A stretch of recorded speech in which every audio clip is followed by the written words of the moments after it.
شربت الحب كأسا بعد كأس فما نفذ الشراب ولا رمى. الحمد لله وكفى وسلام على عباده الذين اصطفى.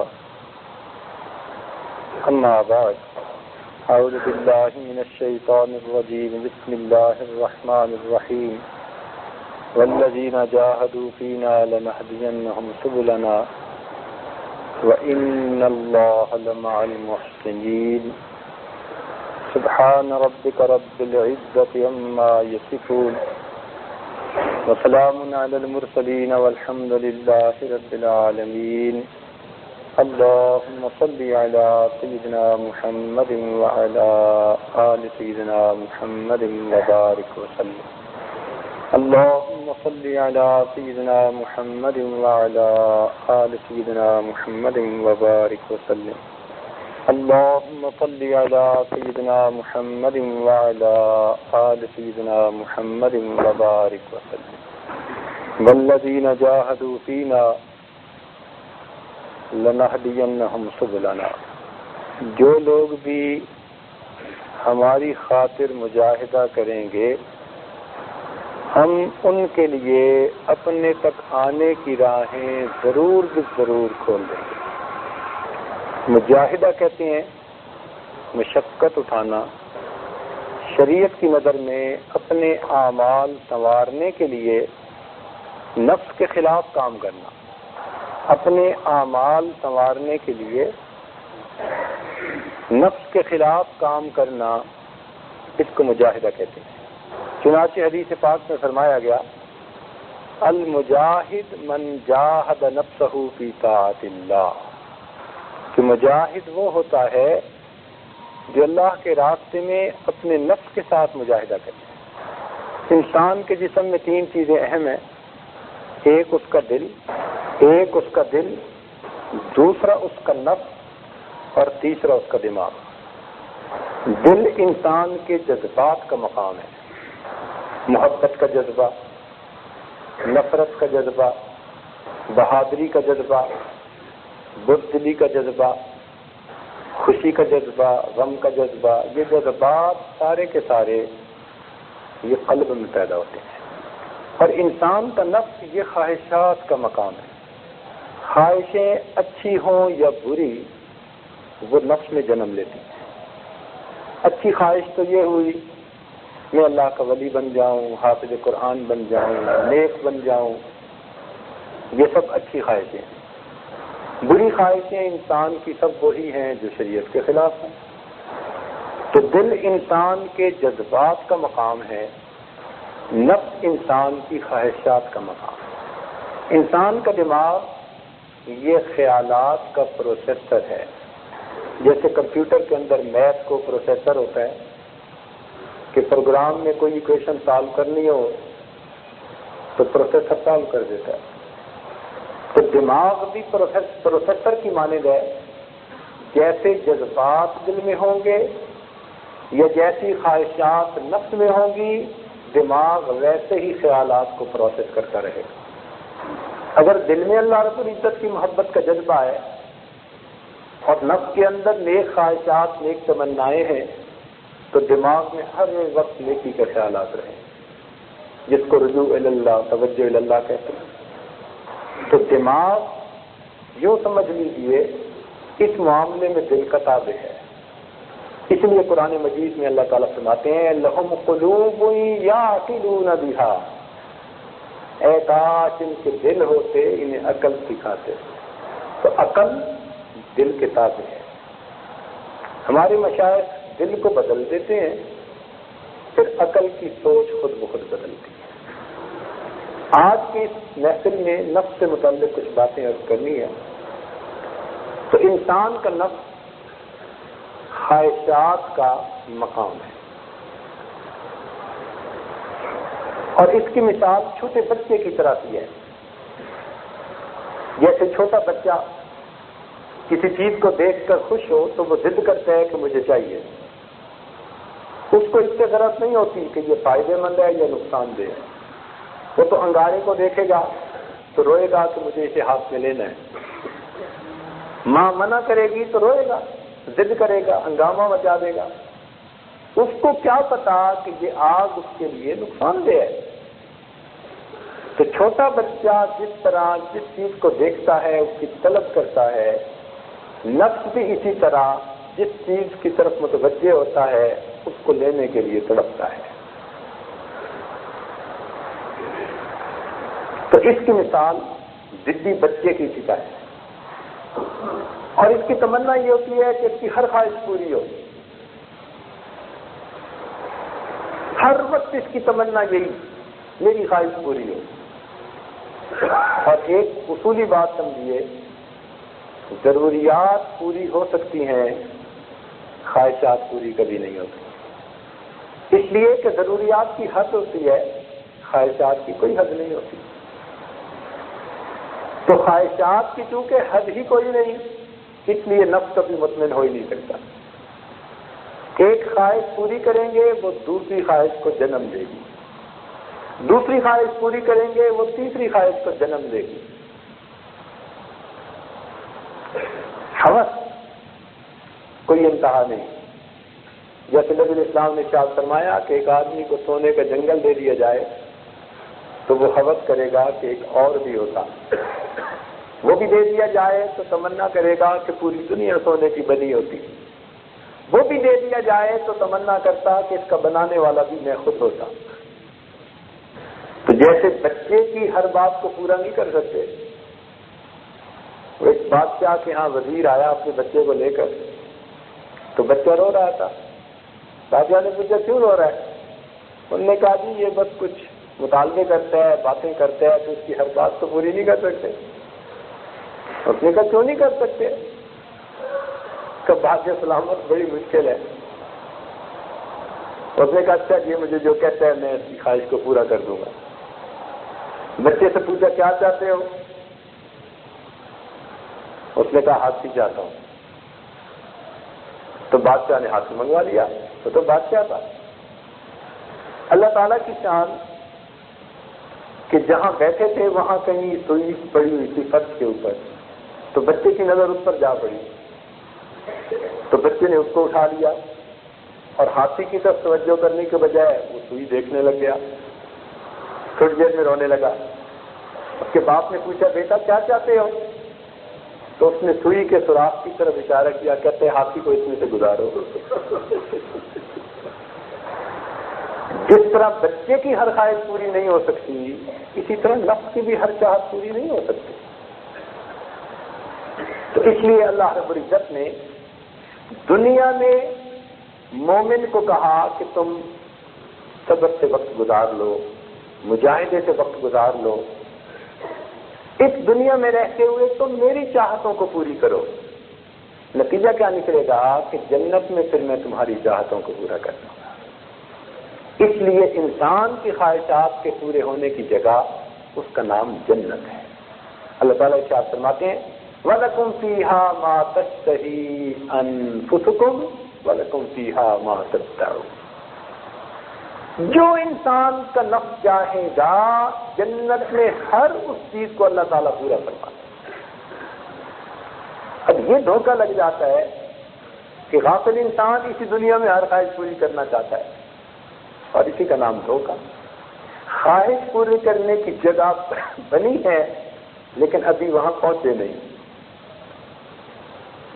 اس دنیا میں اللہ رب العزت کی باتوں کو پورا کیجیے، اللہ تعالیٰ جنت میں ہماری خواہشوں کو پورا فرما دے. لہذا اس دنیا میں انسان کے نفس کی خواہشیں تو ٹوٹتی ہی ہیں، کوئی دوسرا رابطہ ہی نہیں. جو لوگ نفس کی خواہشوں کو پورا کرنے کے راستے پہ چلتے ہیں وہ بھی پورا کر کر کے بالآخر حسرت لیے ہوئے دنیا سے جاتے ہیں. ایک بیماری ہے جس کو کہتے ہیں جوع بقر. اس میں اتنی بھوک محسوس ہوتی ہے کہ کھا کھا کر انسان کا پیٹ پھٹنے کو آتا ہے مگر آنکھ کی بھوک نہیں جاتی، حوث نہیں جاتی. جی چاہتے ہیں اور کھاؤں. پیٹ پھٹنے کو آیا اور جی چاہتے ہیں کہ اور کھاؤں. اس کو جوع بقر کہتے ہیں.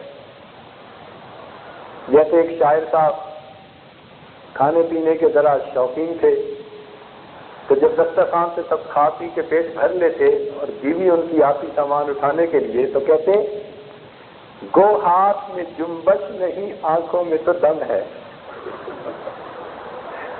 یعنی کھا کھا کے یہ حال ہو گیا کہ اب ہاتھ بھی نہیں ہلتے. گو ہاتھ میں جنبش نہیں آنکھوں میں تو دم ہے، رہنے تو ابھی ساغر و مینا میرے آگے، کہ سامنے پڑا ہوگا تو دیکھ دیکھ کے ہی خوش ہوا کروں گا. تو نفس کا تو یہ حال ہے. اسی طرح استسقاء ایک بیماری ہے. اتنی پیاس ہوتی ہے شدت کی کہ بندے کو محسوس ہوتا ہے کہ میری تو جان ہی نکل جائے، حالانکہ پانی پی پی کے اس کا پیٹ پھول چکا ہوتا ہے. تو نفس کی کیفیت ایسی کہ خواہشات کو آپ پورا کر کر کے اپنے آپ کو تباہ کر لیں گے، لیکن نفس کی خواہشیں پھر جوان ہوں گی.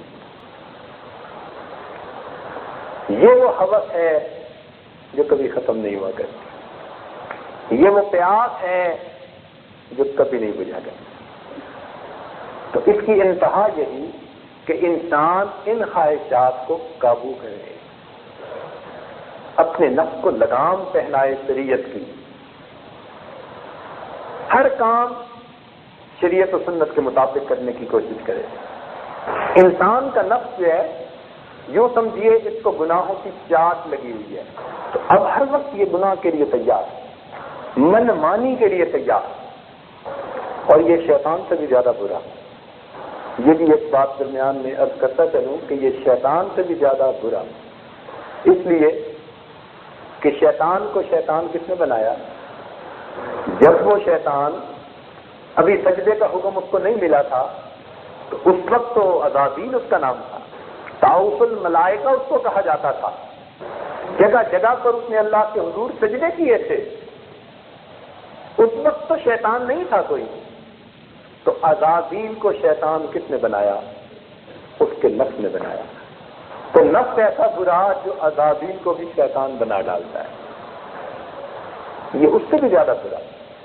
اور ایک دوسری دلیل یہ کہ انسان کا نفس کہ شیطان وہ فقط شرک کرواتا ہے، اسی پہ خوش ہو جاتا ہے.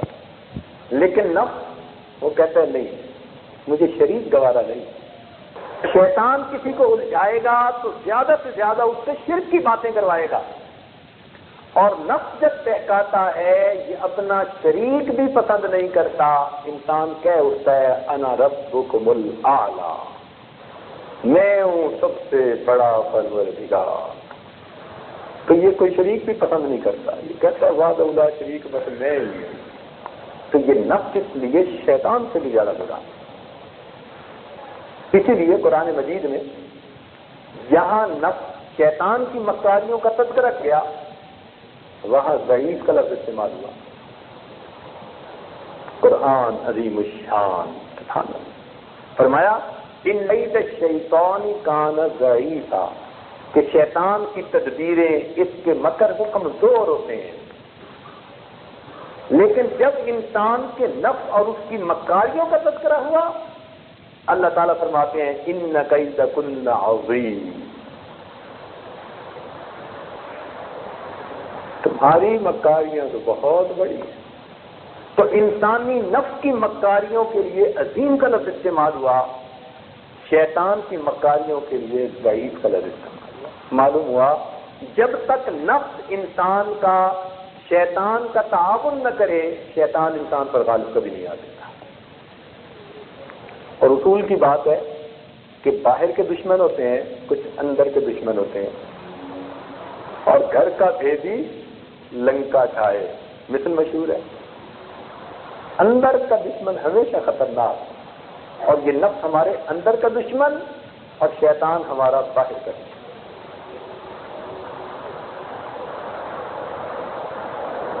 تو نفس چاہتا ہے کہ اس کی ہر خواہش پوری ہو، اور یہ کمزور کے اوپر بڑا شیر ہوتا ہے، جو اس کے سامنے جتنا دکھے یہ اتنا شیر ہوتا ہے. ویسے امام غزالی رحمۃ اللہ علیہ نے ایک اور بات بڑی مزے کی لکھی شیطان کے بارے میں. وہ فرماتے ہیں کہ شیطان ہمارا وہ دشمن ہے جو کبھی رشوت قبول نہیں کرتا، خوشامد قبول نہیں کرتا. یعنی یہ نہیں کہ بھائی تھوڑی دیر شیطان کی خوشامد کر لو یہ جان چھوڑ جائے گا، نا نا نا، وہ خوشامد سے جان نہیں چھوڑتا. وہ تو کہتا ہے کہ بس جو میں کہہ رہا ہوں تم اس پر عمل کرو. جیسے کفار بھی خوشامد سے خوش نہیں ہوا کرتے. کچھ لوگ چاہتے ہیں نا کہ ہم ذرا اپنے نمونے ان کی طرح بنا لیں تو ان سے بن جائے گی ہماری، کبھی نہیں بن سکتی. اللہ تعالیٰ کا حکم ہے، فرما دیا وَلَن تَرْضَىٰ عَنْكَ الْيَهُودُ وَلَا النَّصَارَىٰ حَتَّىٰ تَتَّبِعَ مِلَّتَهُمْ. کبھی خوش نہیں ہو سکتے یہود اور نصارہ حتیٰ کہ آپ ان کی اتباع شروع کر دیں، تب خوش ہوں گے، ورنہ نہیں. تو اس لیے جن کو اسلام کو ذرا ماڈرن بنانے کا شوق رہتا ہے نا کہ جی ان کو بنا کے رکھو، ذرا کان کھول کے سن لیں. تو شیطان بھی اسی طرح، یہ ایمان کا ڈاکو ہے، یہ خوشامد سے خوش نہیں ہوتا. تو نفس کمزور انسان کے اوپر شیر ہوتا ہے. اب ہمارا اس کے ساتھ مقابلہ ہو گیا اور یہ پوری زندگی کا مقابلہ. تو نفس گناہ کروائے گا، ہمیں گناہوں سے توبہ کر کے نیکی کروانی ہے. یہ گناہ کروانے سے باز نہیں آتا، ہم نیکی کرنے سے کیوں باز آئیں؟ حضرت مجذوب رحمۃ اللہ علیہ نے اسی کو اشعار میں عجیب مضمون باندھا، نہ چت کر سکے نفس کے پہلوان کو، کہ یہ نفس پہلوان کی مانند ہے اور اس پہلوان سے تمہاری کشتی ہے. نہ چت کر سکے نفس کے پہلوان کو تو یوں ہاتھ پاؤں بھی ڈھیلے نہ ڈالے. ارے اس سے کشتی تو ہے عمر بھر کی، کبھی وہ دبا لے کبھی تو دبا لے. وہ دباتا ہے تو گناہ کرواتا ہے، ہم دبائیں اس کو اور اس سے توبہ کروائیں. تو وہ کہتے ہیں کبھی اس نے اگر دبایا تو کبھی تم بھی دباؤ اور توبہ کرو. اور اگر کوئی صاحب کہیں کہ جی میں نے تو کبھی نہیں دبایا، وہ خان صاحب ہی دباتے رہتے ہیں مجھے،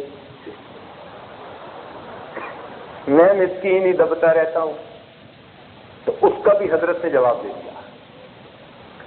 فرماتے ہیں جو ناکام ہوتا رہے عمر بھر بھی، یعنی شیطان کے ساتھ کشتی میں جو ناکام ہوتا رہے عمر بھر بھی، بہر طور کوشش تو عاشق نہ چھوڑے، یہ رشتہ محبت کا قائم ہی رکھے، جو 100 بار ٹوٹے تو 100 بار جوڑے. اگر شیطان نے گناہ کروا کے اللہ سے یہ محبت کا رشتہ توڑوایا تو ٹوٹا نہ رہنے دو، پھر توبہ کر کے گانٹھ لگا دو، پھر جوڑ لگا دو. وہ توڑنے سے باز نہیں آ رہا، ہم جوڑنے سے باز کیوں آئے؟ یہاں پر ایک بات یاد آئی، درمیان میں کرتا چلوں. حضرت مفتی محمد حسن امرتسری دامت رحمۃ اللہ علیہ جو جامعہ اشرفیہ لاہور کے بانی مبانی، حضرت اسد تھانوی رحمۃ اللہ علیہ کے اجل خلفاء، حضرت مجذوب نے بھی حضرت اسد تھانوی رحمۃ اللہ علیہ کے بعد جو چند اشعار لکھے تھے حضرت کی یاد میں، ان کو ہی مخاطب کیا تھا کہ اے حسن اب تم ہی اٹھو اور کام کو سنبھالو. وہ اپنے حالات، ان کے حالات زندگی میں ایک عجیب بات لکھی کہ وہ فرمایا کرتے تھے کہ جو انسان گناہ کرے گا فوراً توبہ کرے گا، پھر گناہ کر بیٹھے گا، پھر توبہ کرے گا، پھر گناہ کر بیٹھے گا، توبہ کرے گا، اور ساری زندگی اس کا یہی وتیرہ رہے گا. لکھتے ہیں اللہ تعالیٰ قیامت کے دن اس بندے کو کھڑا کر کے فرمائیں گے میرے فرشتوں ذرا میرے بندے کا معاملہ دیکھو، شیطان اور نفس بہکانے سے باز نہیں آئے، مگر یہ بندہ بھی ہار نہیں مانا، یہ بار بار کھڑا ہو کر توبہ کرتا رہا تو شیطان گراتا رہا، یہ کھڑا ہوتا رہا. اس کا مطلب ہے کہ میری رضا چاہتا تھا، اس کی بار بار توبہ کی وجہ سے میں اس کا حشر استقامت والوں کے ساتھ کر دیتا ہوں. میرے بندے میں استقامت تھی، وہ بار بار گناہ کرواتے تھے، یہ بار بار توبہ کرتا تھا. تو یہ بھی استقامت ہے کہ ہم بار بار توبہ کریں. کئی دوست ہوتے ہیں نا، سوچتے ہیں جی میں تو بس گناہ چھوڑ ہی نہیں سکتا. نہیں، یہ بات نہیں ہے. بار بار توبہ کیجیے. اور میرے دوست، جب ہمارے مالک اتنے مہربان ہیں کہ وہ توبہ قبول کرتے ہوئے نہیں تھکتے، تو ہم توبہ کرنے سے کیوں تھک جاتے ہیں؟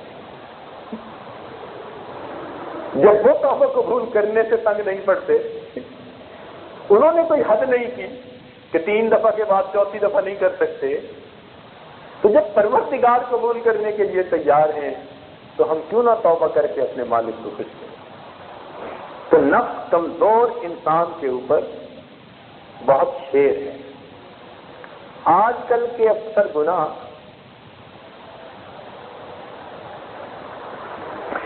دو وجہ سے ہیں.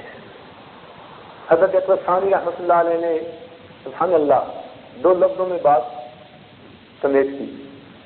فرماتے تھے کہ اکثر گناہ 2 وجہ سے ہوتے ہیں، یا جاہ کی وجہ سے یا باہ کی وجہ سے. جاہ کہتے ہیں اپنا سٹیٹس، اس کی وجہ سے میں آتی ہے. جیسے حامد کہتا ہے بس میری گھر میں چلے گی، اور بیوی کہتی ہے نہیں ہم بھی تو ہیں.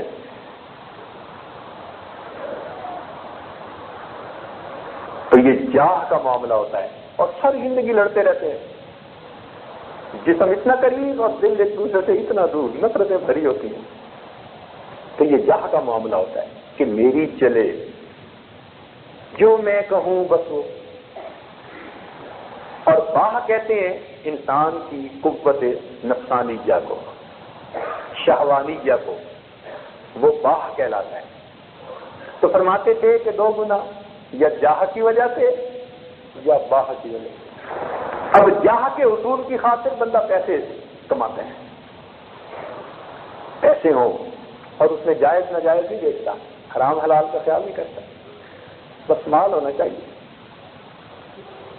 اس بارے میں انسان اپنے دل میں اطمینان پیدا کر لے کہ ہمارا رزق ہمارے ذمہ نہیں، پروردگار نے اپنے ذمہ لیا ہے.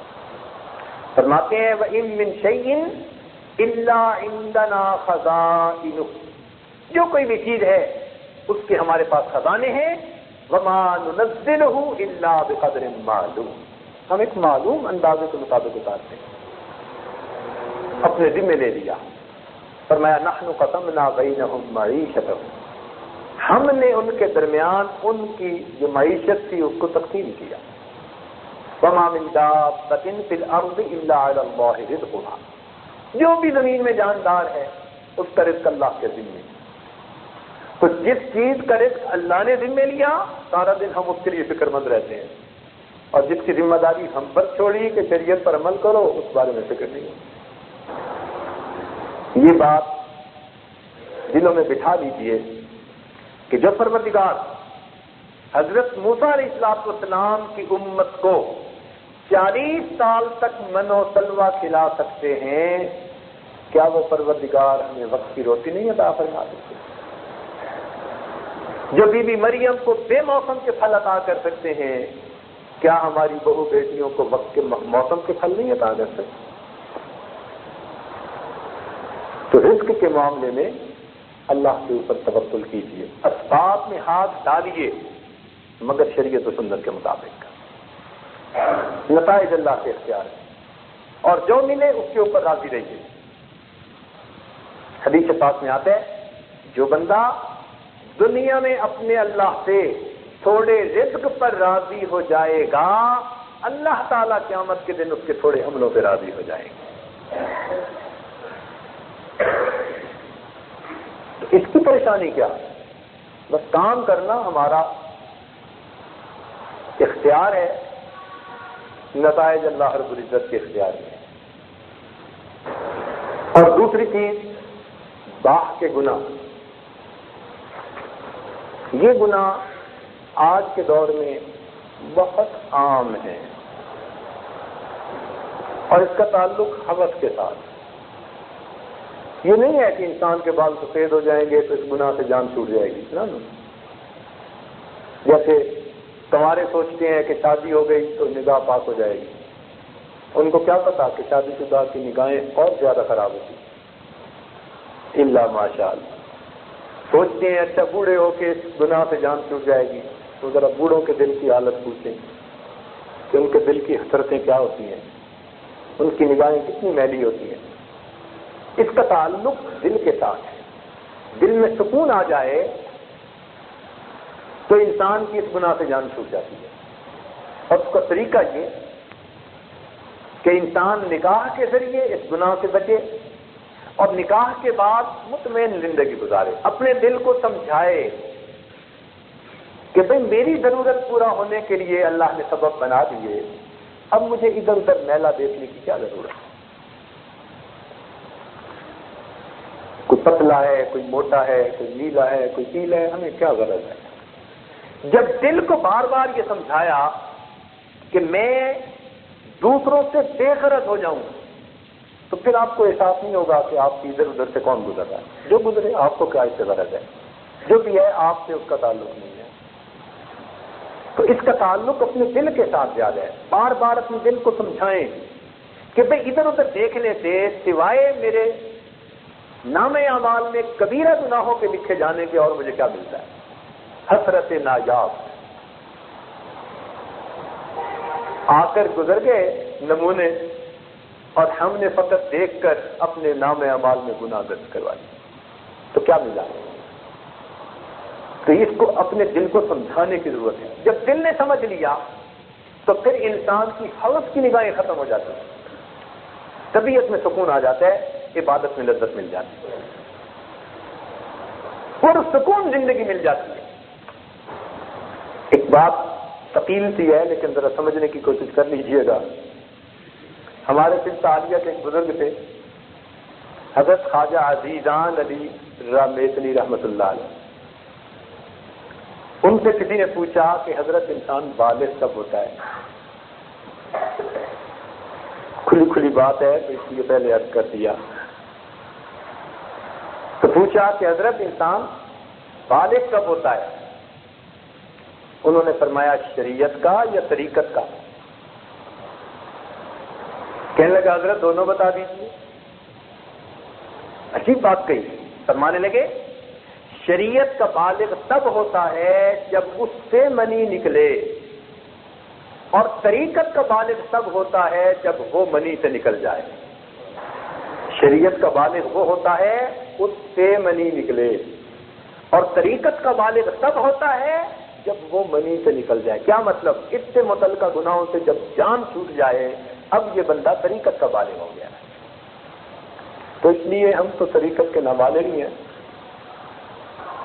جب طریقت میں بلوغ ملے گا پھر زندگی کا مزہ آئے گا، اور جان چھوٹ جاتی ہے۔ واقعی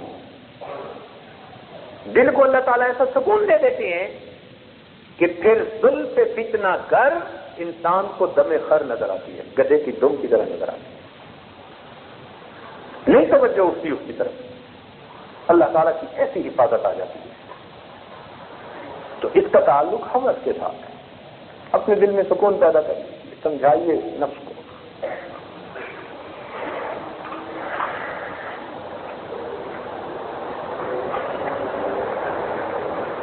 آج فتنے سوار ہو کر آ رہے ہیں۔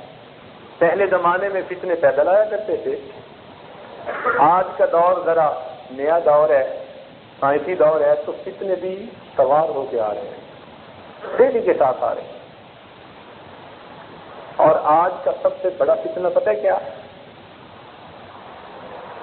سب سے بڑا فتنہ یا لیت لنا مثل ما اوتی قارون۔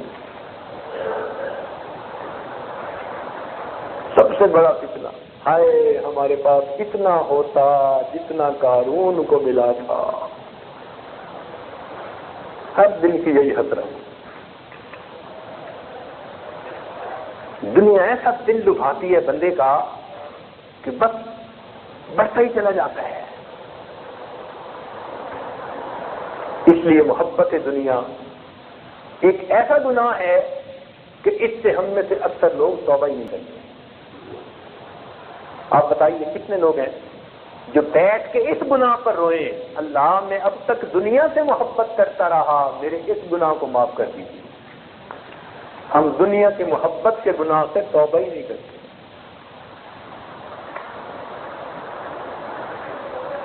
حالانکہ یہ دنیا ہاروت اور ماروت سے بڑی جادوگری ہے. ہاروت اور ماروت سے بڑی جادوگری ہے. اس کی وجہ کیا؟ ہاروت اور ماروت جو جادو لائے تھے، یفرقون بہ بین المرء وزوجہ، اس جادو کے ذریعے وہ خاوند اور بیوی کے درمیان جدائی ڈال دیتے تھے. لیکن یہ دنیا ایسی جادوگرنی ہے جو بندے اور اس کے پروردگار کے درمیان جدائی ڈال دیا کرتی ہے. اس لیے کہنے والے نے کہا لِكُلِّ شَيْءٍ إِذَا فَارَقْتَهُ عِوَدٌ وَلَيْسَ لِلَّهِ إِنْ فَارَقْتَ مِنْ عِوَدٍ. اے دوست، تو دنیا کی کسی چیز سے دور ہوا، تیرے لیے کوئی نہ کوئی اس کا بدل موجود ہے، لیکن اگر تو اللہ رب العزت سے دور ہوا، تیرے لیے اس کا کوئی بدل موجود نہیں. اس لیے ہمارے مشائخ ذکر کی کثرت کا حکم دیتے ہیں کہ ذکر کی کثرت سے دنیا کی محبت دل سے نکلتی ہے. یہاں پر ایک بات اور عرض کرتا چلوں، مفسرین نے قرآن مجید کی آیات کے تحت کہیں کہیں بڑے لطائف اور اشارات لکھے ہیں، معارف لکھے ہیں. حضرت اکبر ثانی رحمۃ اللہ علیہ نے ایک جگہ بڑی عجیب تمثیل لکھی ہے، لِكُلِّ آیَةٍ مِّنَ الْقُرْآنِ ظَاہِرٌ وَبَاطِنٌ. قرآن مجید کا ظاہر بھی ہے جو ظاہری مفہوم ہوتا ہے، اور ایک اس کے اندر معارف ہوتے ہیں چھپے ہوئے. تو ملکہ بلقیس کا واقعہ ہے کہ جب اس کے پاس حضرت سلیمان علیہ السلام کا خط پہنچا تو اس نے اپنے امراء سے مشورہ کیا، اسمبلی ممبروں سے، کہ کیا کریں. تو ان سب نے کہا کہ گھبرانے کی بات نہیں، قدم اٹھاؤ، ہم تمہارے ساتھ ہیں. یہ پرانا نعرہ ہے، فانظری ماذا تأمرین، جی فیصلہ آپ کریں، ہم آپ کے ساتھ ہیں. وہ سمجھدار تھی. آگے سے کہنے لگی ان الملوک اذا دخلوا قریۃ، کہ جب بادشاہ کسی بستی میں داخل ہوتے ہیں افسدوها، فساد مچا دیتے ہیں، وجعلوا اعزۃ اہلها اذلہ، اور جو لوگ وہاں معزز ہوتے ہیں ان کو ذلیل کر کے نکال دیتے ہیں. اب یہ تو ہوا اس کا ظاہر کا ترجمہ. حضرت اکبر ثانی رحمۃ اللہ علیہ فرماتے ہیں کہ یہ ایک بہترین تمثیل ہے کہ اگر ملوک سے مراد ہم مالک الملک کا نام لیں اور قریہ سے مراد ہم دل کی بستی لیں، تو پھر اس کے معنی یوں بنیں گے ان الملوک اذا دخلوا قریۃ، جب مالک الملک کا نام، اس کی محبت دل میں داخل ہو جاتا ہے، افسدوها، انقلاب مچا دیتا ہے، وجعلوا اعزۃ اہلها اذلہ، اور دنیا جو معزز ہوتی ہے اس کو ذلیل کر کے دل سے باہر نکال دیا جاتا ہے.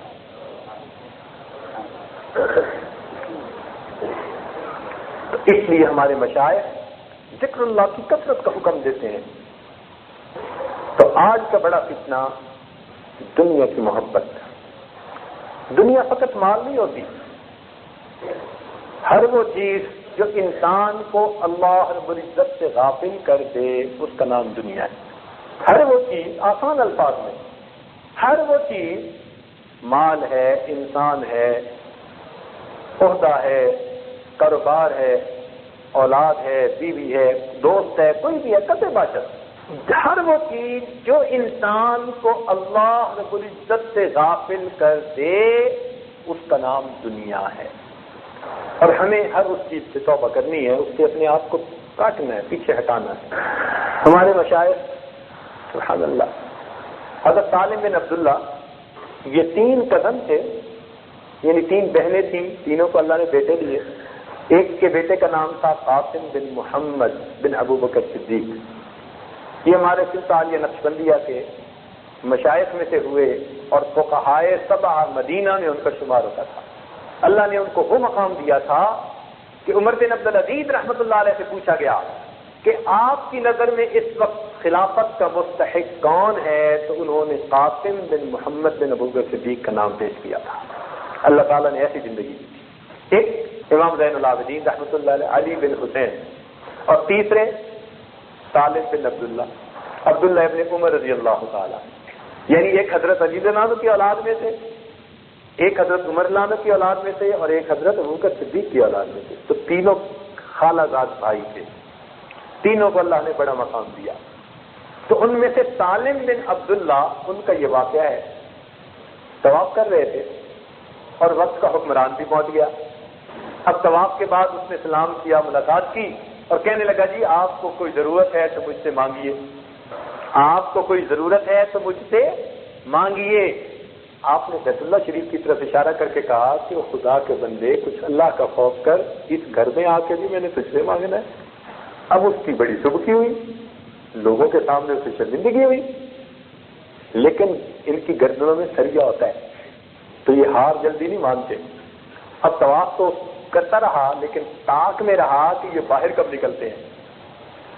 اب حضرت جب حرم شریف سے باہر نکلے تو وہ فرما رواں حکمران صاحب بھی اسی دروازے سے اسی وقت باہر نکلے اور باہر نکل کے پھر سلام کیا اور کہتے ہیں اچھا جی اب مانگیے. اب تو آپ حرم میں نہیں ہے نا، حرم سے باہر، اب مانگیے میں آپ کو کیا دے سکتا ہوں. تو یہ بھی بڑے دانا لوگ ہوتے ہیں، سبحان اللہ، حکمت اللہ نے ان کو دی ہوتی ہے. سبحان اللہ. حضرت نے آگے سے فرمایا کہ بھئی یہ بتاؤ میں آپ سے دین مانگوں یا دنیا مانگوں؟ میں آپ سے دین مانگوں یا دنیا مانگوں؟ اب دین تو وہ کہہ نہیں سکتا تھا کیونکہ دین میں تو اللہ نے آپ کا مقام بہت ہی بلند کیا تھا.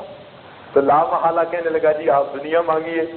تو جب اس نے کہا جی دنیا مانگیے تو آپ نے جواب میں فرمایا کہ بھئی جس نے دنیا کو بنایا میں نے اس سے کبھی دنیا نہیں مانگی، میں تجھ سے دنیا کیا مانگوں گا. تو بوئت اللہ سفر. تو ہمارے حضرات کو اللہ نے ایسی استغنا کی زندگی عطا دی. حضرت مرزا مظہر جانا رحمت اللہ علیہ، تفسیر مظہری، سبحان اللہ، جن کے نام پر لکھی گئی. حضرت قاضی ثناء اللہ پانی پتی رحمت اللہ علیہ، اللہ نے ان کو وہ مقام دیا کہ یہ اپنے وقت کے مفسر بھی تھے، محدث بھی تھے، فقیہ بھی تھے اور صوفی بھی تھے، شیخ بھی تھے، شیخ طریقت بھی تھے، صاحب نسبت تھے. سبحان اللہ، عجیب کامل شخصیت تھی کہ اپنے وقت کے یہ مفسر بھی تھے. ان کی تفسیر کا وہ مرتبہ ہے کہ حضرت مفتی محمد شفیع رحمۃ اللہ علیہ معارف القرآن میں بار بار تفسیر مظہری کے حوالے دیتے ہیں. حضرت اسد تھانی رحمۃ اللہ علیہ بیان القرآن میں تفسیر مظہری کے حوالے دیتے ہیں. اللہ نے ایسا بڑا مفسر بنایا، وقت محدث تھے اور فقیہ تھے اور شیخ طریقت تھے، ایسے کامل تھے. ہمارے مشائخ ایسے کامل ہوا کرتے تھے. تو حضرت مرزا مظہر جانا رحمۃ اللہ علیہ، ان کو وقت کے بادشاہ نے کہا کہ جی آپ میرے پاس آئیے، میں آپ کو فلاں علاقہ ہبہ کرنا چاہتا ہوں، تحفے میں دینا چاہتا ہوں. تو حضرت نے آگے سے جواب بھجوایا کہ جناب اللہ رب العزت نے قرآن مجید میں فرمایا کل متاع الدنیا قلیل، فرما دیجئے کہ دنیا کی متاع تھوڑی ہے. تو اللہ تعالیٰ نے پوری دنیا کے لیے قلیل کا لفظ استعمال کیا اور اس قلیل میں سے عقل اور تھوڑا حصہ آپ کو ملا. اب اس تھوڑے سے آپ اور تھوڑا حصہ مجھے دینا چاہتے ہیں، اتنا تھوڑا لیتے ہوئے مجھے شرم آتی ہے. سبحان، کیا استغنا، اللہ اکبر کبیرہ. اس لیے ہمارے حضرات نے استغنا کی زندگی گزاری. صحابہ کرام نے نبی علیہ الصلوۃ والسلام کی صحبت میں رہ کر دنیا کا منتر سیکھ لیا تھا. آپ نے دیکھا نا کچھ لوگ سانپ پکڑ لیتے ہیں، وہ کہتے ہیں جی ہمیں سانپ کا منتر آتا ہے، اور واقعی سانپ ان کو نقصان نہیں دیتا. ہم نے کئی لوگوں کو آنکھوں سے دیکھا. ایک صاحب ہمارے قریب میں رہتے تھے، اللہ کی شان بلیک کوبرا سویا پڑا ہے اور چلتے چلتے ساتھی اسے کہتے ہیں لوہے بھائی آج یہ تجھے مل گیا. کہتا ہے سویا ہوا ہے، سوئے کو کیا پکڑنا. اس کو جگایا ہاتھ سے اور جب وہ بھاگنے لگا پھر اس کو پکڑا اور پکڑ کے گلے میں ڈال لیا. اللہ کی شان. تو کچھ لوگوں کو سانپ کا منتر آتا ہے تو وہ ان لوگوں کو سانپ نقصان نہیں دیتا. یوں محسوس ہوتا ہے کہ صحابہ کرام رضی اللہ تعالیٰ عنہم نے نبی علیہ السلام کی صحبت میں رہ کر دنیا کا منتر سیکھ لیا تھا، دنیا ان کو نقصان نہیں دیا کرتی، اس لیے ان کے سامنے روم اور فارس کے خزانے آئے، اتنے ڈھیر لگ جاتے تھے کہ اس کے پیچھے بندے چھپ جاتے تھے، مگر ان کے دل پہ اس کا کوئی اثر نہیں ہوتا تھا۔ یہ اللہ والے بھی یہ دنیا کا منتر سکھاتے ہیں، اس لیے تو فرماتے تھے علی حضرت علی عنہ، یا فقرا یا بیضا غر غیری، اے سونے اے چاندی میرے غیر کو دھوکہ دے، میں تیرے دھوکے میں آنے والا نہیں۔ کسی نے دنیا کو خواب میں دیکھا، ایک بوڑھی عورت، ایک باکرا عورت کی شکل میں، کنواری خوبصورت لڑکی کی شکل میں، تو بڑا حیران ہوا، کہنے لگا کہ تجھ سے تو لاکھوں نے نکاح کی ہے اور تو ابھی تک باکرا ہے، لاکھوں نے تجھ سے قربت کی اور تو ابھی تک باکرا۔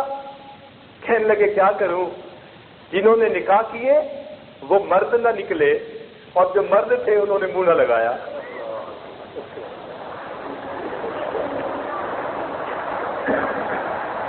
تو واقعی ایسا ہے، اللہ والے دنیا کے طالب نہیں بنتے، وہ اللہ کے طالب بنا کرتے۔ عام لوگ سمجھتے ہیں کہ صحابہ کرام کی سب سے بڑی کرامت یہ تھی کہ وہ گھوڑوں کے ذریعے ایک دریا میں سے گزر گئے، سمندر میں سے گزر گئے، اور عوام الناس اس کو بڑی کرامت سمجھتے ہیں۔ حضرات کے نزدیک صحابہ کرام کی بڑی کرامت یہ ہے کہ جب روم اور فارس کے تخت و تاج تو نفس چاہتا ہے کہ میری ہر خواہش پوری ہو، ہمیں ان خواہشات کو قابو کرنا ہے، تھامنا ہے۔ اچھا ایک بات ذہن میں اور رکھیے کہ انسان کے دل میں جو گناہ کا وسوسہ پیدا ہوتا ہے نا، وہ دو طریقے سے ہوتا ہے، کبھی یہ شیطان کی طرف سے ہوتا ہے اور کبھی نفس کی طرف سے ہوتا ہے۔ اب سالک کو کیسے پتا چلے کہ یہ وسوسہ شیطان دل میں ڈال رہا ہے گناہ کا یا میرا نفس چاہتا ہے؟ تو کوئی کسوٹی تو ہونی چاہیے نا۔ اب عام آدمی تو نہیں اندازہ لگا سکتا، لیکن اللہ والوں کو اللہ نے بصیرت دی ہوتی ہے، وہ پہچانتے ہیں۔ چنانچہ ہمارے مشائخ نے لکھا ہے کہ جب انسان کے دل میں گناہ کا وسوسہ پیدا ہو، داعیہ پیدا ہو، اور انسان گناہ کرنے سے اپنے آپ کو روکے، تھام لے، فتاکم، تھوڑی دیر کے لیے رک جائے گناہ سے، تو اس کے بعد دوسرے گناہ کا خیال پیدا ہو جائے تو سمجھ لو کہ یہ شیطان ہے۔ شیطان کبھی ایک گناہ پر اصرار نہیں کرواتا، وہ کہتے گناہ کرو، یہ نہیں کرتے تو یہ کر لو، یہ نہیں کرتے تو کہیں نہ کہیں تشکیل کرتا ہے، گناہ کرو تم کہیں نہ کہیں، بڑا نہیں کرتے تو چھوٹا کر لو، وہ نہیں کرتے تو اس سے چھوٹا کر لو، وہ کہیں نہ کہیں اٹکا کے پھنسا کے جان چھوڑے گا۔ لیکن نفس کا معاملہ اور، نفس جس گناہ کو چاہتا ہے، وہ جیسے کہتے ہیں نا جی میں نے تو بس خالہ جی کا قرآن پڑھنا ہے، بس اس کا یہی حال کہ یہ کہتے ہیں بس یہی کام کرنا ہے اور کچھ نہیں کرنا۔ تو نفس ضدی ہے، اس میں ہٹ دھرمی ہے۔ جب نفس کی طرف سے گناہ کا داعیہ پیدا ہوگا تو پھر یہ اسی گناہ کے اوپر ڈٹا رہے گا۔ تو یہ پہچان ہے کہ یہ میرے نفس کی طرف سے ہے، اور اگر ایک کے بعد دوسری آپشن سامنے آتی جائے تو سمجھ لو کہ یہ شیطان کی طرف سے خیال اور دھیان ڈالا جاتا ہے۔ تو جب انسان گناہ کا دل میں خیال پیدا ہو اور اپنے آپ کو تھام لے تو اس سے نفس کے اوپر چوٹ پڑتی ہے اور نفس کی اصلاح ہوتی ہے، اور سالک کو یہ کام کرنا ہوتا ہے۔ یہ نہیں ہوتا کہ شیطان نے پھونک ماری تو بس وضو ٹوٹ گیا۔ حضرت عبدالصد تھانوی رحمۃ اللہ علیہ عجیب مثال دیتے ہیں، فرماتے ہیں کچھ لوگوں کے نفس کی مثال ماچس کی ڈبیا کی طرح، وہ ماچس کی تیلی میں آگ تو پہلے سے بھری ہوتی ہے، رگڑ لگنے کی دیر ہوتی ہے۔ وہ فرماتے ہیں نفس میں خباث سے بھری ہوتی ہیں، بس شیطان رگڑ لگا دیتا ہے، گناہوں کی آگ جل اٹھتی ہے۔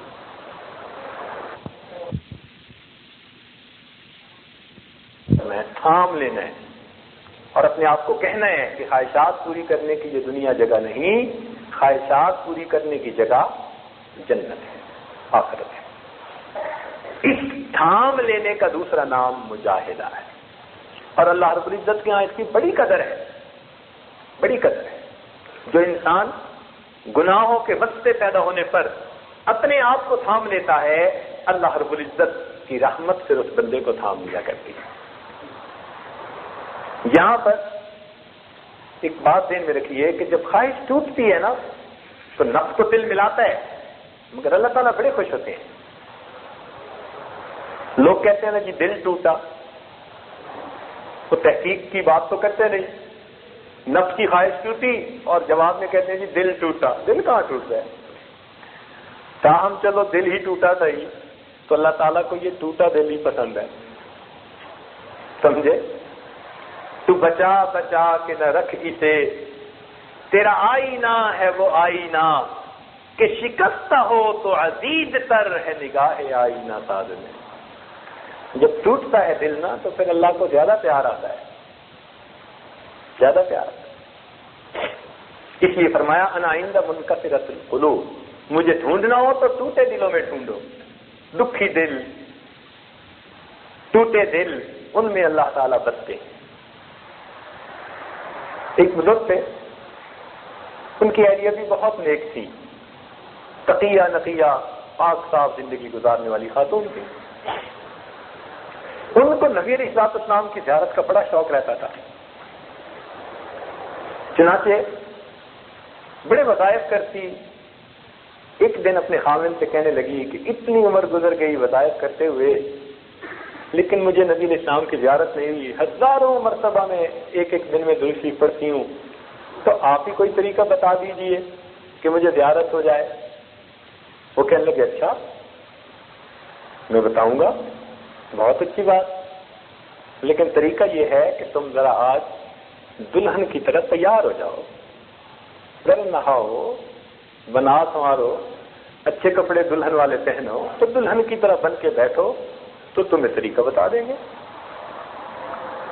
وہ نیک خاتون سادی تھی تو بوڑھی، لیکن نہا دھو کے دلہن جیسے تیار ہوتی ہے، وہ تیار ہو کے دلہنوں والے چمکیلے بھڑکیلے کپڑے پہن کے جناب مصلی پہ بیٹھ گئے۔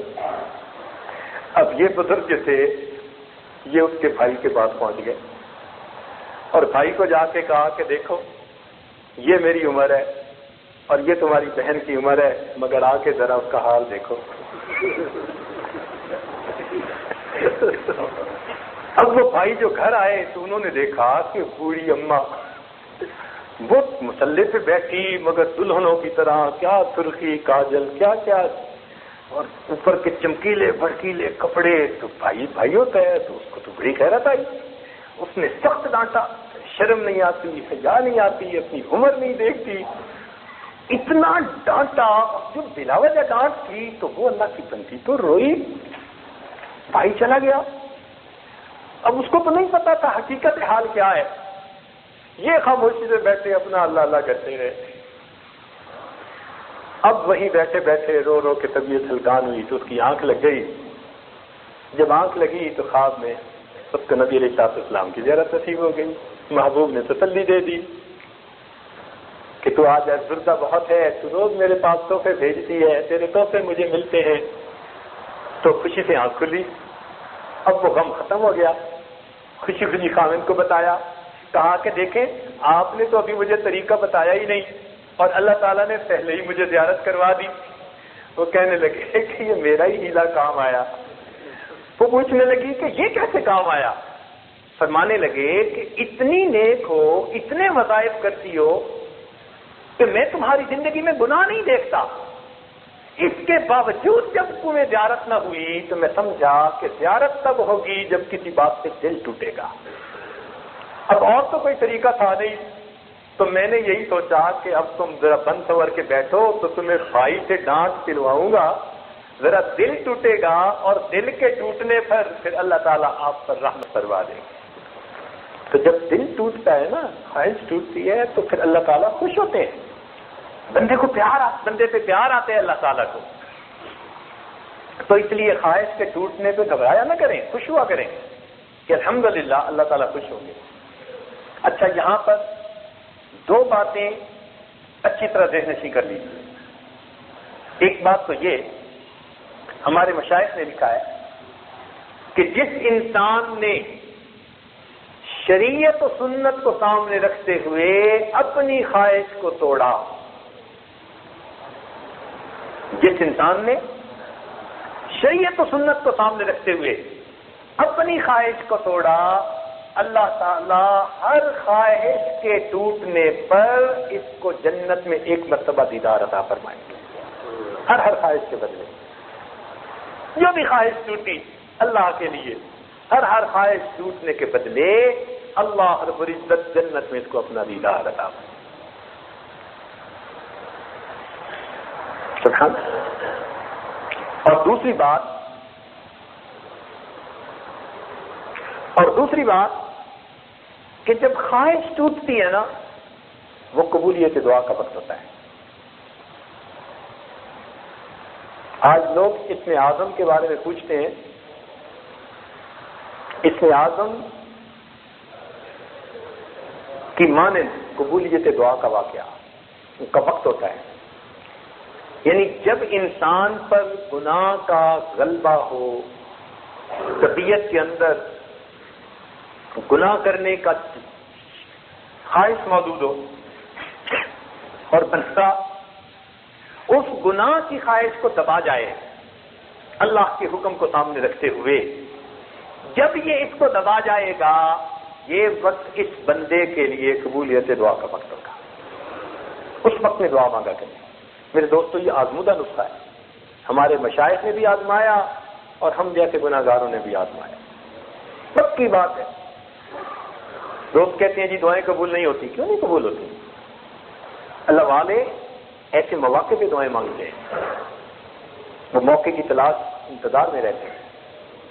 اس لیے یوں سمجھ لیجئے دوسرے الفاظ میں، جب کوئی آدمی گناہ کبیرہ پر قادر ہوا کہ وہ چاہے تو گناہ کر سکتا ہے، لیکن اللہ رب العزت کی عظمت کے خوف کی وجہ سے وہ اس گناہ سے باز آ گیا، اب اس وقت وہ اللہ سے جو سوال کرے گا اللہ دعا قبول فرمائے گا۔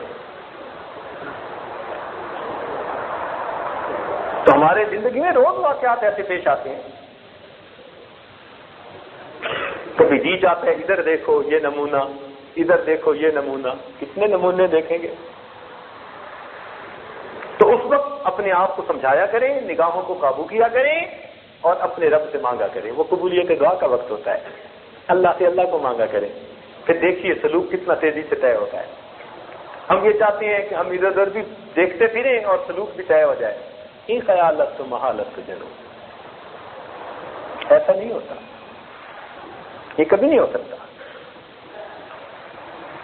تو نفس کی خواہشات جب ٹوٹتی ہیں، بلکہ عوارف المعارف میں تو یہ بھی لکھا گیا من تعشق، اگر کسی آدمی کو کسی کی طرف میلان ہو گیا، کوئی بھی ہے بندہ بندی، من تعشق، اگر دل میں کسی کی طرف میلان پیدا ہوا، وقتم عشقہ، اور اس نے اپنے اس حالت کیفیت کو چھپا لیا، اللہ تعالیٰ قیامت کے دن فہو شہید، اس کو شہیدوں کے ساتھ کھڑا فرما دے۔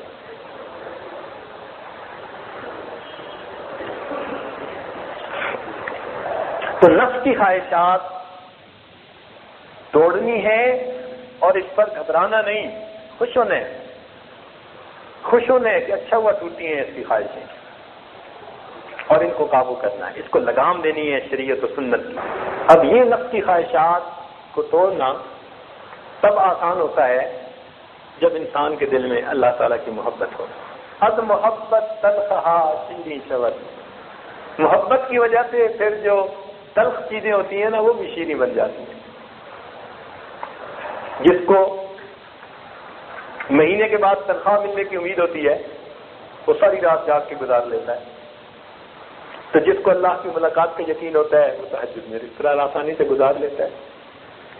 ماں کو اولاد کی خواہش ہوتی ہے دعائیں کرواتی پھرتی ہے، حالانکہ اس کو پتا ہے کہ جب ولادت ہوگی تو اتنی تکلیف ہوگی کہ میرے لیے زندگی اور موت کا مسئلہ ہوگا، لیکن وہ درد دے کی ان تکالیف کو بھی خوشی سے برداشت کر لیتی ہے اپنی چاہت اور تمنا کے پیچھے۔ تو جب ماں کو اولاد سے محبت ہوتی ہے اور ماں بننے کا شوق ہوتا ہے تو درد دے کی تکالیف اس کے لیے آسان ہے۔ اسی طرح جس کو اللہ کا دوست بننے کا شوق ہوتا ہے، اللہ کا بندہ بن کر زندگی گزارنے کا شوق ہوتا ہے، اس کے لیے یہ دنیا کی تکلیفیں برداشت کرنا آسان ہو جاتا ہے، سب آسان ہوتا ہے۔ جان مال وقت کی قربانی دینی کوئی مشکل نہیں ہوتی۔ شاد باش ہے عشق خوش سودائے ماں، اے دوائے جملہ علت ہائے ماں، اے دوائے نخوت و ناموس ماں، اے کہ افلاطون و جالی نوس ماں۔ انشاءاللہ اس محبت الہی کے بارے میں باتیں ہوتی رہیں گی آئندہ مجالس میں۔ اللہ رب العزت ہمیں تزکیہ نفس عطا فرما دے۔ وآخر دعوانا الحمدللہ رب العالمین۔ کچھ دیر کے لیے مراقبہ کر لیجیے، پھر اس کے بعد دعا کریں گے۔ جو کچھ سنا ہے اس کو اپنے دلوں میں ذخیرہ کر لیجیے۔ اللہ تعالیٰ ارشاد فرماتے ہیں وَاذْكُرْ رَبَّكَ فِي نَفْسِكَ، مفسرین نے لکھا اَيْ فِي قَلْبِكَ، کہ تو ذکر کر اپنے رب کا اپنے دل میں، اپنی سوچ میں، اپنے دھیان میں، اپنے من میں۔ تو اپنے اللہ کو اپنے من میں یاد کیجیے، گویا اس آیت پر عمل کی توفیق ہوگی۔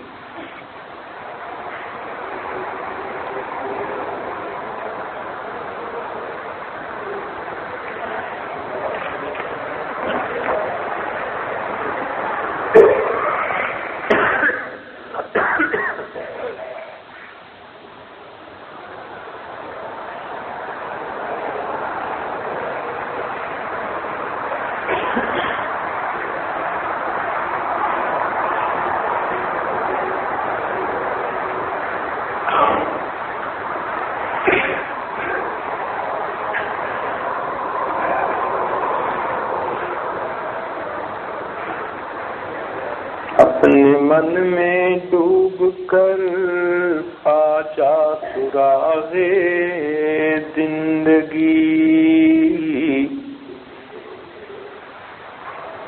اپنے من میں ڈوب کر پا جا سراغ زندگی، تو اگر میرا نہیں بنتا نہ بن اپنا تو بن، من کی دنیا سوز و مستی جذب و شوق، تن کی دنیا سوز و مستی، من کی دنیا سود و مستی جذب و شوق، تن کی دنیا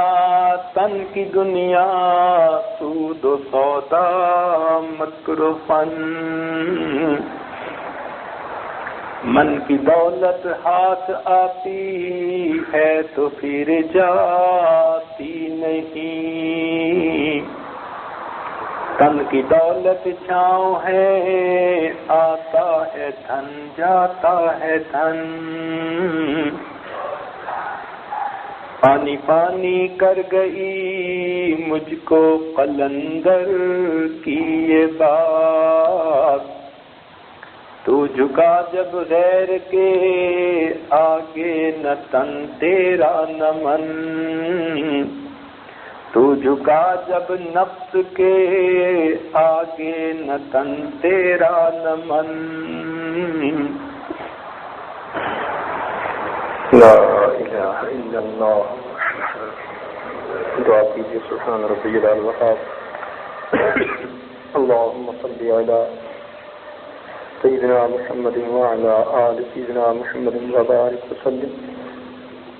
رب کریم، ہم ظاہر میں بندے ہیں، حقیقت میں نہایت گندے ہیں۔ ہم اللہ ہمارے اندر کی گندگیوں کو دور فرما، دلوں کی ظلمت کو دور فرما، دلوں کی سختی کو دور فرما، ہمارے دلوں کو منور فرما، ہمارے دل کی دنیا کو آباد فرما، اے مالک ہماری نگاہوں کو پاک فرما، ہمارے دلوں کو صاف فرما، ہمارے سینوں کو اپنی محبت سے لبریز فرما، اپنے عشق کی آتش ہمارے سینوں میں پیدا فرما، ہمارے انگ انگ سے اپنے ذکر کو جاری فرما، روئے روئے سے اپنے ذکر کو جاری فرما، ہماری ہڈی ہڈی بوٹی بوٹی میں اپنی محبت پیدا فرما۔ اے مالک ہمیں تزکیہ نفس عطا فرما، تزکیہ قلب نصیب فرما، رب کریم شریعت سنت والی زندگی نصیب فرما، کبائر گناہوں سے بچنے کی توفیق عطا فرما۔ اے اللہ معصیت سے خالی زندگی نصیب فرما، رب کریم معصیت سے خالی زندگی نصیب فرما، اللہ معصیت سے خالی زندگی نصیب فرما۔ اے اللہ ہمارے ساتھ رحمت کا معاملہ فرما، ہماری اے اللہ نیک تمناؤں کو پورا فرما، اے اللہ جائز مقاصد میں کامیابی عطا فرما، اٹکے ہوئے کاموں کا ہونا آسان فرما، سلجھے ہوئے کاموں کو اپنی رحمت سے سلجھا۔ اے اللہ گھر بار کی پریشانیوں کو دور فرما، کاروبار کی پریشانیوں کو دور فرما، اولاد کی پریشانیوں کو دور فرما، صحت سے متعلقہ پریشانیوں کو دور فرما۔ اے مالک اولاد کے غموں سے محفوظ فرما، اولاد کی پریشانیوں سے محفوظ فرما۔ اے مالک ہمارے ساتھ رحمت کا معاملہ فرما۔ اے اللہ اس محفل میں اٹھنے سے پہلے اللہ ہمیں اپنا وصل عطا فرما، اللہ اپنا قرب عطا فرما۔ اے اللہ ہم تو ساری زندگی نفس سے مار کھاتے پھرے، اللہ ہمارے لیے بھی کوئی صورت بنا دیجئے کہ ہم بھی نفس سے غالب آ جائیں، اللہ ہم بھی نفس سے غالب آ کر شریعت و سنت والی توفیق پر زندگی گزاریں۔ اے اللہ جو گناہ بھی ہم کرتے ہیں ارادے سے یا بغیر ارادے کے، اللہ ان گناہوں سے ہماری جان چھڑا اور میرے مولا شریعت و سنت والی زندگی نصیب فرما۔ اے اللہ ہمیں گناہوں کی ذلت سے محفوظ فرما، اے مالک ہمیں گناہوں کی ذلت سے محفوظ فرما، گناہوں کی دلدل سے محفوظ فرما۔ رب کریم دنیا کی محبت سے اے اللہ ہمیں محفوظ فرما اور دنیا کی محبت کے گناہ کو معاف فرما۔ رب کریم اپنی سچی محبت عطا فرما، اپنے محبوب کی سچی محبت عطا فرما، ان کے صحابہ کرام اہل بیت کرام کی سچی محبت عطا فرما۔